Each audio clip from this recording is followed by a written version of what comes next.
একটি বাসে পাশাপাশি সিটে বসেছে এক বৃদ্ধা এবং এক তরুণী। তরুণীটি সুন্দরী এবং অহংকারী।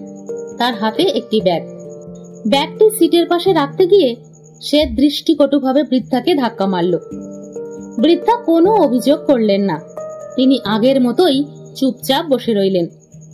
পাশ থেকে এক যুবক ঘটনাটি লক্ষ্য করে বৃদ্ধাকে জিজ্ঞাসা করল, আপনাকে এভাবে ধাক্কা দিল, তারপরও আপনি কিছু বললেন না কেন? বৃদ্ধা মৃদু হেসে উত্তর দিলেন, এটি নিয়ে রাগারাগি বা কথা কাটাকাটি করার কোনো প্রয়োজন নেই, কারণ আমার এই যাত্রা খুবই সংক্ষিপ্ত। আমি পরের স্টপেজে নেমে যাব। বৃদ্ধার কথা যুবককে ভীষণভাবে আন্দোলিত করল। আসলেই তো, আমাদের একসঙ্গে পথ চলা খুব সংক্ষিপ্ত, তাই তুচ্ছ বিষয় নিয়ে ঝগড়া করা বৃথা।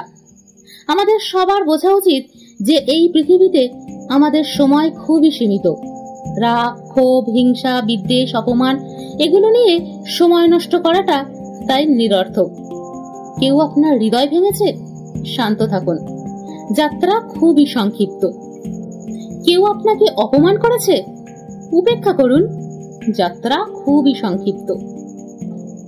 কোনো বন্ধু আপনার সাথে প্রতারণা করেছে? ধীর স্থির থাকুন, যাত্রা খুবই সংক্ষিপ্ত। কোনো প্রতিবেশী আপনার নামে কুৎসা রটাচ্ছে? ধৈর্য ধরুন, ক্ষমা করুন, যাত্রা খুবই সংক্ষিপ্ত।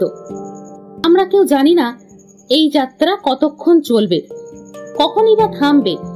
তাই আসুন একে অপরকে ভালোবাসি, শ্রদ্ধা করি, দয়া দেখাই এবং ক্ষমাশীল হই। সবার সঙ্গে সুখ দুঃখ ভাগাভাগি করে নিই, কারণ শেষ পর্যন্ত আমাদের যাত্রা সত্যিই খুব সংক্ষিপ্ত।